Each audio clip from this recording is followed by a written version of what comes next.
Bonjour à tout le monde. On va commencer par le chapitre 7, donc 2 jours avant Ashura. Voilà, les préparations commencent. Les femmes s'achètent des tambourins et des bendir 2 jours avant Ashura. Le père achète au narrateur une trompette et ne tarde pas à faire résonner l'instrument quand les colis Hamoussa envoyés par le frère, ils viennent le chercher. Voilà, on a besoin de lui pour l'équipement de l'istre. Voilà. Les écoliers s'activent à la besogne comme des fourmis. Donc là, le narrateur compare le travail des enfants comme des fourmis. Voilà. Le matin, après le repas, le père et son frère partent vers le souk, s'achètent des jouets, un cierge, et avant de se rendre chez le coiffeur qu'ils n'aiment pas. Alors, le narrateur n'aime pas ce personnage diabolique pourquoi? Parce qu'il sait qu'un jour il va le circoncire. Voilà. Il y a des clients qui viennent demander au barbier des remèdes. Parce que le barbier, c'est lui qui donne des remèdes pour leur maladie. Voilà. De retour à la maison, le garçon mange vite pour pouvoir jouer avec Zénib, même si ce sont des ennemis, mais il joue et d'autres enfants jusqu'au coucher de soleil. Voilà, à 3 heures du matin, sa mère le tire d'un sommeil doux, il s'habille des vêtements neufs et se dirige vers le Msid et se chausse de ses babouches neuves. Donc il était très content pour aller au Msid. Voilà, dans le Msid, tout éclairé par les cierges, etc. Donc il a apporté, le père lui donne 5 francs et un cierge pour le frais. Voilà, donc tout le monde était euh, content. Après le déjeuner à la cour duquel s'est régalé de gâteaux, le père emmène avec lui le narrateur au sanctuaire Moulay Idriss pour accomplir des prières. Voilà, donc tout le monde est content. Voilà, le chapitre 8. Le chapitre 8 montre que le chaleur est venu, donc c'est l'été. Les insectes envahissent la maison à cause de la chaleur. Les écoliers ne se plus dans le site. Ils déménagent dans un petit sanctuaire, un autre sanctuaire, abritant la tombe d'un saint situé non loin. Un lundi, le père, voilà, le plus important ici, un événement, c'est que le père annonce à son intention de se convertir dans la fabrication des haïks, à la place de djellaba. Parce qu'avant, elle fabrique des djellaba, maintenant, c'est la fabrication des haïks. L'enfant est préoccupé par la comparaison des bijoux aux fleurs. Voilà, la comparaison qui fait rire ses parents. Donc ici, il y a la non-communication entre les parents et le narrateur. Voilà, lui, il a fait une comparaison entre les fleurs et les bijoux, donc c'est une comparaison esthétique, donc la beauté. Mais les parents, donc ils rient parce que la valeur des bijoux, c'est pas que la valeur des fleurs, du côté matériel. Voilà, donc, et ça lui attriste. Il plonge dans une réflexion sur le bijou, et sur les fleurs et les bijoux. Pendant son temps, sa mère échange des propos avec Fatma Bzéouia. Euh, avec Fatma Bzéouia. Après, le père de Assa, le père emmène sa femme dans ce chapitre.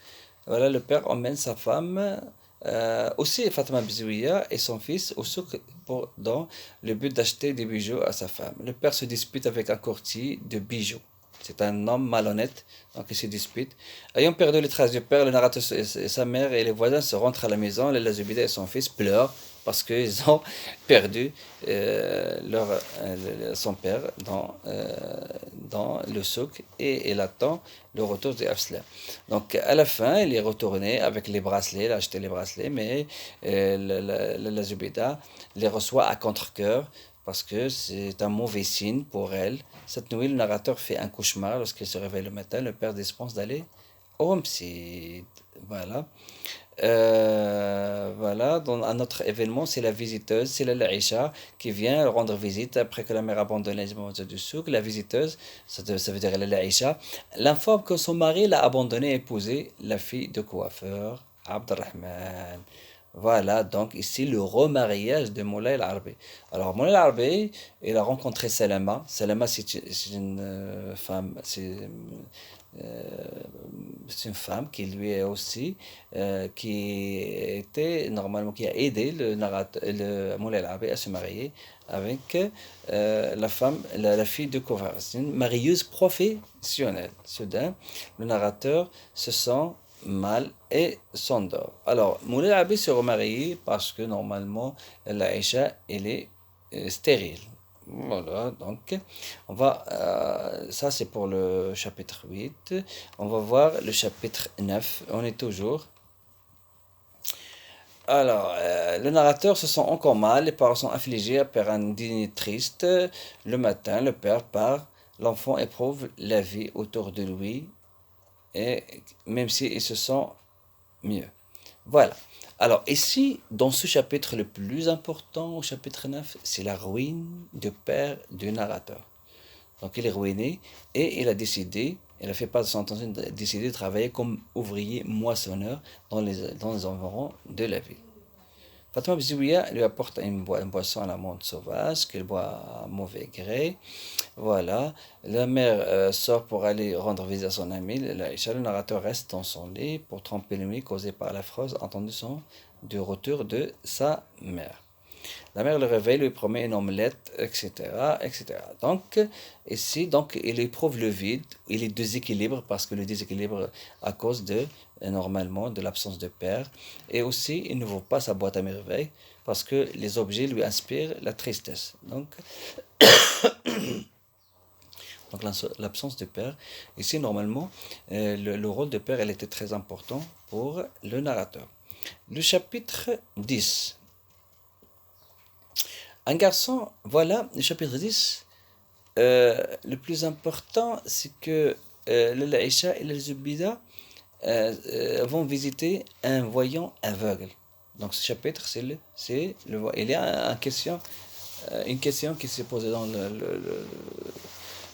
première année de baccalauréat. Pourquoi l'Aïcha et le Zubida ont visité le voyant aveugle? Tout simplement, la réponse était normale, c'est pour faire revenir leur mari.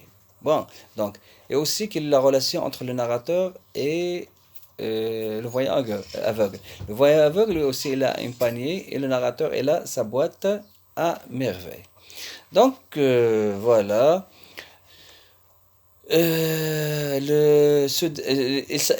En revenant, le narrateur s'agrippe au hag de sa mère de crainte d'être vu par le frère qui est passé dans la rue.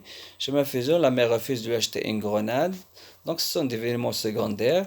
Pendant l'absence de père, le garçon n'ira pas au homicide, il tiendra compagnie à sa mère. Donc le plus important, c'est la visite de voyant aveugle. Et non pas visiter la voyante au rez-de-chaussée parce que de peur de divulguer les secrets de la famille. Aussi, normalement, le narrateur a peur d'être vu par le frère parce qu'il ne va pas homicide à cause de l'absence de père. Voilà. Le voyant aveugle, dans la figure du style, c'est un oxymore de mots opposés, juxtaposés, le voyant aveugle. Voilà.